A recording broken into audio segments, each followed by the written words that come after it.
Guys, let's start with local reporters first. I'll take as many questions as we got time for, and then we'll move on to the national folks. So Harris supporters are continuing to say that Trump is going to enact Project 2025 if he gets in office. Can you reassure people whether or not that's going to happen?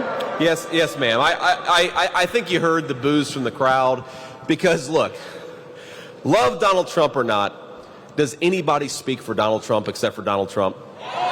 No. So here, it's funny because the Kamala Harris campaign has nothing to actually run on. They're taking a 900-page report from a conservative nonprofit organization and saying somehow that organization speaks for Donald Trump. Again, I don't know if you've noticed, but Donald Trump speaks for himself. Project 25 has no relation to the Trump campaign. It doesn't control what we do. No one controls what we do on the Trump campaign except for the man at the top of the ticket, and that's Donald J. Trump. So if you... And you know what I find so weird about this accusation that Donald Trump is going to implement some mysterious agenda instead of his own policy plans is Donald Trump was already president and he did a damn fine job without Project 2025's help. Now, just remember the record. We had 1.5% inflation. We had the fastest rising take-home pay in 40 years in the United States of America. We had a secure southern border, and we had world peace at a level we haven't had in this planet in a generation. Donald Trump speaks for Donald Trump. Donald Trump is going to govern according to his own plans and his own wishes. And because of that, I think the American people are going to be more prosperous and the world is going to be more peaceful than it's been in 40 years. That's a great thing, and nobody else, certainly not Project 2025, speaks for Donald J. Trump or for me.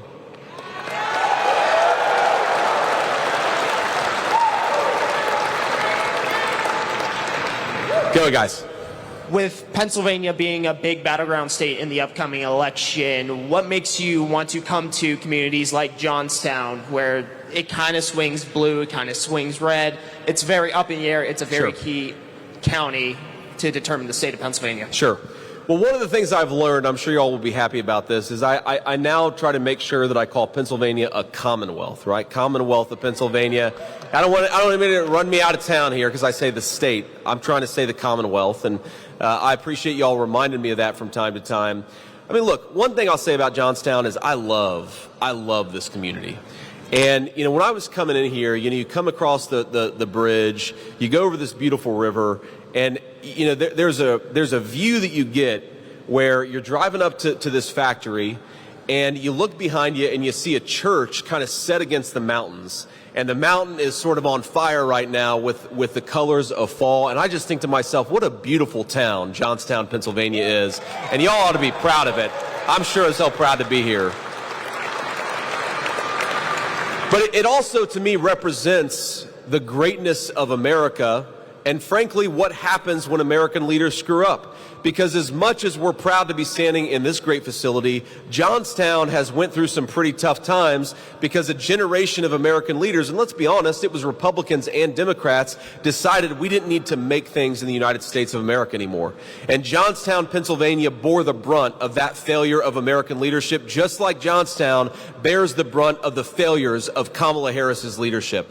To me, what Donald Trump's presidency represents more than anything is that we're not leaving behind the communities like Johnstown, Pennsylvania anymore. We're going to build them up. We're going to invest them in it. We're going to make more stuff in places like Johnstown, and everybody's going to prosper when we do exactly that.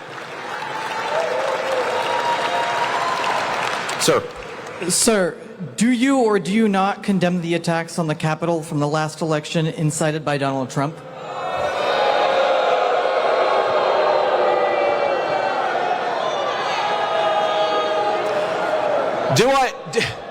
Do I condemn the riot at the Capitol? Sure, I condemn the riot at the Capitol. Do I think that, as the media pretends, that the riot at the Capitol 4 years ago is a bigger deal than people not being able to afford groceries? No, I don't. I think people not being able to afford groceries is a much bigger problem in the United States of America than what happened 4 years ago.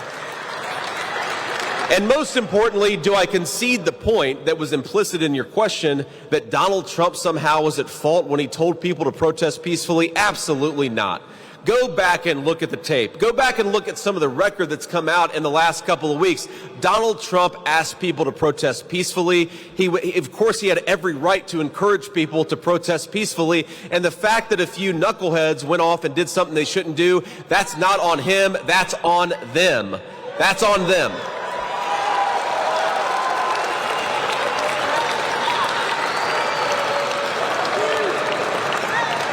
You mentioned veterans. PA has the fourth largest population of veterans in the country, and as a veteran yourself, you know a significant portion faces homelessness. The federal government recently announced $17 million in grants for services directed to help veterans find housing.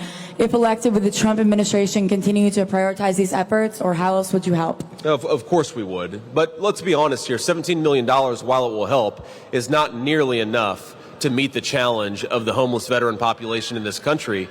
And I think, think about this. These guys went off to war. Some of them came back with wounds, some of them with wounds you cannot see, but all of them came back with the pride that they served their country and did what our country asked them to do.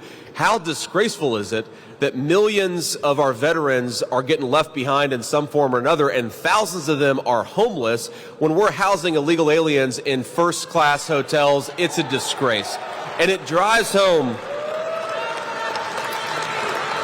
the entire agenda of Kamala Harris. She hides behind her slogans, and she hides behind, she says she's very joyful. I don't think she's feeling very joyful this week after the interviews that she gave, but she hides behind these slogans or fake attacks on Project 2025, which has nothing to do with Donald Trump's campaign, because she can't answer for the fact that her government has given hundreds of billions of dollars to illegal immigrants when our own citizens suffer. And our veterans are at the top of that list. You know what a big difference between Donald Trump and Kamala Harris? Donald Trump wants to put American citizens and American veterans first. He thinks the government of this country exists to serve the people of this country, not people who shouldn't be here in the first place. That is one of the biggest differences between the leadership of Donald Trump and Kamala Harris. Sir.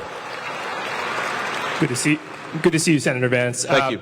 Two quick questions. One, who's going to potentially replace you in Ohio if you become vice president? Maybe Vivek Ramaswamy. The second question is, a lot of supporters of yours I've spoken to in Western PA, I'm based in Pittsburgh, have asked me, when is Senator Vance going to endorse the PRO Act, or some kind of act to protect the right for unions to organize nationally? Sure.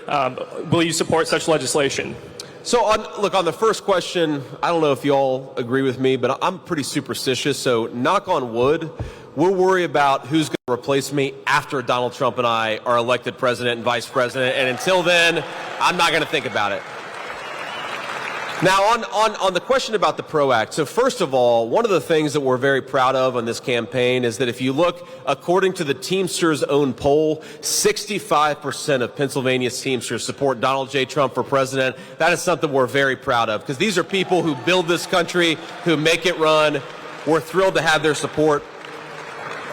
Now, look, you asked about the PRO Act. Now, here's the problem with the PRO Act is in some ways it doubles down on a lot of the failed things that we've done instead of looking at American labor policy as something that's going to be better for the 21st century than it was in the 20th century. If you actually, and look, I believe in the right of workers to unionize if they choose to do so. But private sector union participation went from about 33% when my papa was a union steel worker. He was actually a welder, just like Bill.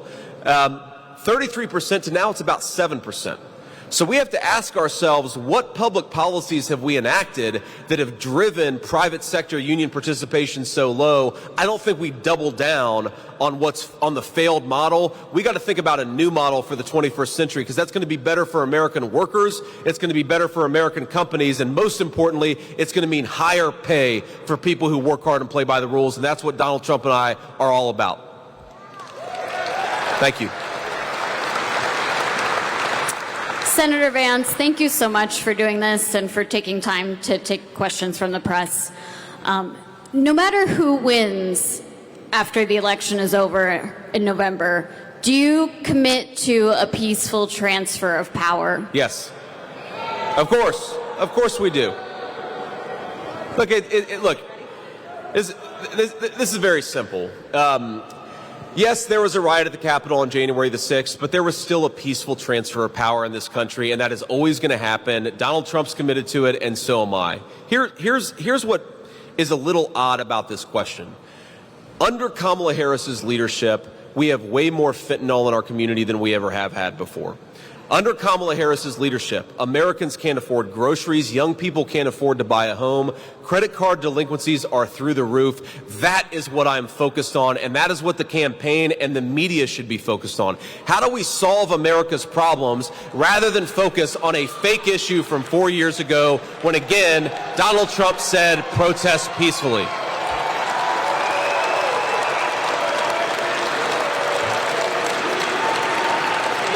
All right. Senator.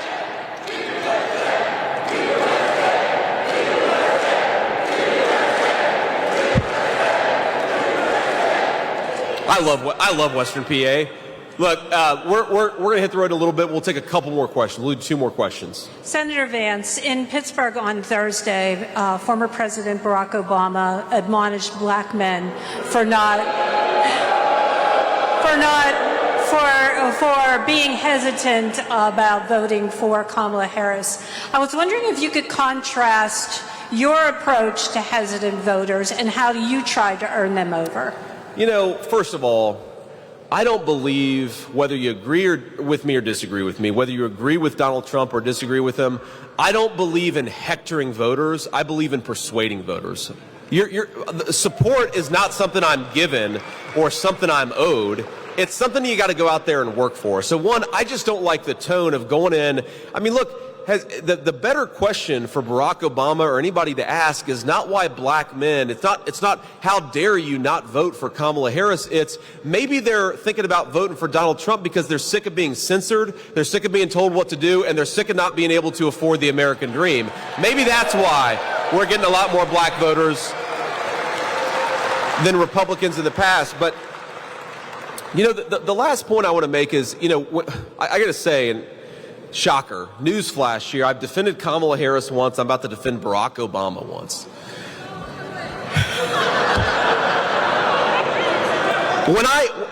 So set to the side the hectoring and the tone of Obama when he went in and talking about black voters, like whatever. Obviously, I just criticized that. You know what I was watching him talk? You know what I thought to myself is, agree or disagree, and obviously I disagreed with about 99% of what he did when he was in office. He had substance and Kamala Harris does not.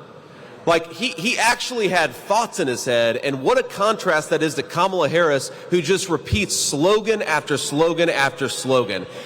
I got to be honest with you, I am offended, not as a person running to be your vice president, but as a fellow citizen. I am offended that a person who is so substanceless as Kamala Harris dares to think that she could be the president of the United States. It is a disgrace.